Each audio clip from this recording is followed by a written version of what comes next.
విశాఖ ఋషికొండ భవనాన్ని భీమిలి ఎమ్మెల్యే గంటా శ్రీనివాసరావు ఆధ్వర్యంలో ఎన్డీఏ కూటమి నేతలు పరిశీలించారు. జగన్ సర్కార్ హయాంలో 450 కోట్ల ఖర్చుతో ఋషికొండపై కళ్లు చెదిరే భవనాలు నిర్మించారని అన్నారు. అయితే ఈ భవనాల్ని చూసేందుకు వచ్చిన ప్రతిపక్ష ప్రజా సంఘాల నేతల్ని పోలీసులు అడ్డుకొని కేసులు నమోదు చేశారు. అయితే కూటమి అధికారంలోకి రావడంతో భవనాల్ని టీడీపీ, జనసేన, బీజేపీ నేతలు సందర్శించారు.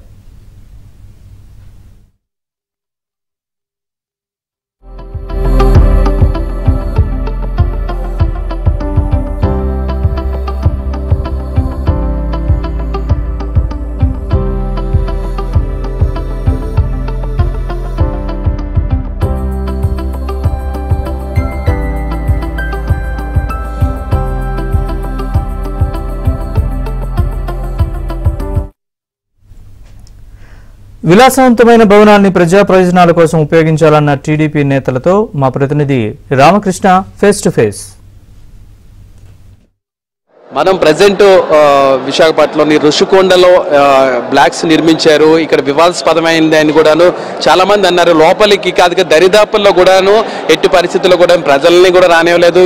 అప్పటి ప్రతిపక్ష నేతలను కూడా రానివ్వలేదు. పవన్ కళ్యాణ్ కూడా ఇక్కడికి వద్దామని కూడా రానివ్వలేదు.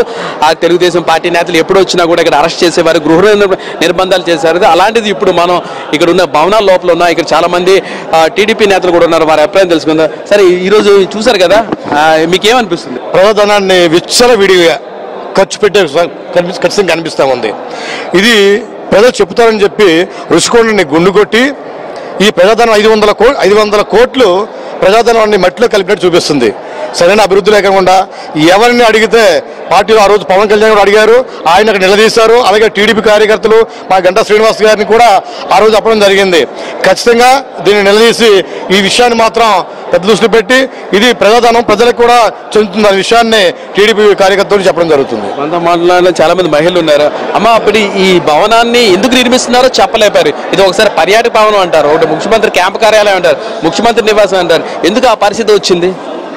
ఖచ్చితంగా అండి, ఇప్పుడు ప్రజలు మన ఎలక్షన్లో తీర్పు ఇచ్చారు గట్టిగా. ఎందుకో తెలుసండి, ఇది ఋషికొండ అనేది ఒక పర్యాటక కేంద్రంలో భాగంగా ఋషికొండకి కొంత అమౌంట్ అనేది గవర్నమెంట్కి ఎప్పుడు వచ్చిండేది. నిరంతరం బాగా ఉన్న బిల్డింగ్స్ అన్ని పడగొట్టి రాజధానిగాని ఒకసారి, టూరిజం అని ఒకసారి, అంటే క్లారిటీ లేదు వాళ్ళ దగ్గర. ఈ రోజు ఇక్కడికి వచ్చాం, కనీసం ఈ సరౌండ్లో మేము ఇది వద్దు, ఒక బిల్డింగ్ని ఆదాయం గవర్నమెంట్కి వచ్చే ఆదాయాన్ని పడగొట్టొద్దని ఆగడానికి వస్తే మమ్మల్ని అరెస్టులు చేసి పోలీసులు కేసులు పెట్టి రోడ్డు మీద మహిళలను కూడా చూడకుండా ఈడ్చిన సందర్భాలు ఉన్నాయి. తెలుగుదేశం పార్టీ నాయకులకు కానీ కార్యకర్తలకు కానీ మేము ఒకటే చెప్తున్నాం, ఏదైనా సరే చేసేటప్పుడు ప్రజల తీర్పు ఏ విధంగా ఉంటుందో ఆ ప్రజా తీర్పును గౌరవించినట్టయితేనే పరిపాలన బాగుండాలని ఆ ఉద్దేశంతో ఈరోజు మా గంటా శ్రీనివాసరావు గారి నాయకత్వంలో రావడం జరిగింది. ఇది నెంబర్ 1 పొజిషన్లో పెడతారు. మళ్ళీ డెవలప్మెంట్ చేయడానికి ఈ గవర్నమెంట్ చర్యలు తీసుకుంటుంది. మీరు చివరిగా చెప్పండి, ఈ భవనాన్ని ఏం చేస్తే బాగుంటుంది? ఈ భవనాల్ని ప్రభుత్వ కార్యాలయాల కింద చేస్తే బాగుంటుంది. ఇంకొకటి టూరిజం హబ్ కింద చేస్తే బాగుంటుంది. చాలా మంది లేడీస్ ఉన్నారు. సార్, ఏంటి సార్ మీరు చూసారు ఈ రోజు ఈ రాజప్రసాదం చూసినప్పుడు మీకు ఏమనిపిస్తుంది? ఇదే 1997లో ఇక్కడ టూరిజం ప్రాజెక్టు చంద్రబాబు నాయుడు గారు శంకుస్థాపన చేసి అనేక రకాలుగా బిల్డింగులు కట్టి ఉంచారు. తర్వాత 2014 తర్వాత కూడా రాజశేఖర రెడ్డి గారు వచ్చి హోటల్ కట్టారు. ఇవన్నీ కూడా 25 సంవత్సరాల లైఫ్ ఉన్న బిల్డింగులన్నీ కొట్టేసి ఎంతో ఇన్కమ్ వచ్చే, టూరిజంకి ఇన్కమ్ వచ్చే ప్రాజెక్ట్ అంతా కూల్చేసినప్పుడు మేము కళ్ళనీళ్ళు పెట్టుకున్నాం. ఇది ఎందుకు కడతాడో తెలీదు, నువ్వు దేనికి కడతావో తెలీదు, దీనికి ఏమైనా శంకుస్థాపన చేసావా, ఇంత గ్రాంట్ అని పెట్టావా, ఏదైనా మేము అడిగితే రోడ్ల మించే తరిపేసేవారు. అనేక రకాలుగా రోడ్ల మీద కూడా రానివ్వలేదు. మమ్మల్ని జైలు పాలు చేశారు, మమ్మల్ని కూడా కేసులు పెట్టారు మా మీద. ఇప్పటికీ కేసులు నడుస్తున్నాయి. చెప్పండి, ఈ భవనాన్ని ఏం చేస్తే బాగుంటుంది? ఈ భవనాన్ని ఏదైనా అఫీషియల్ గా ఒక యూనివర్సిటీకి, మంచి యూనివర్సిటీకి ఇస్తే పిల్లలు చదువుకోవడానికి ఇస్తే చాలా బాగుంటుంది మా ఆలోచన. ఇది మా వ్యక్తిగతం. మంచి యూనివర్సిటీ కేటాయిస్తే పిల్లలు చదువుకుంటారు. ఏదైనా మంచి యూనివర్సిటీ కేటాయించాలని కోరుకుంటున్నాం. Thank you very much sir. ఇది మొత్తం మీద పరిస్థితి.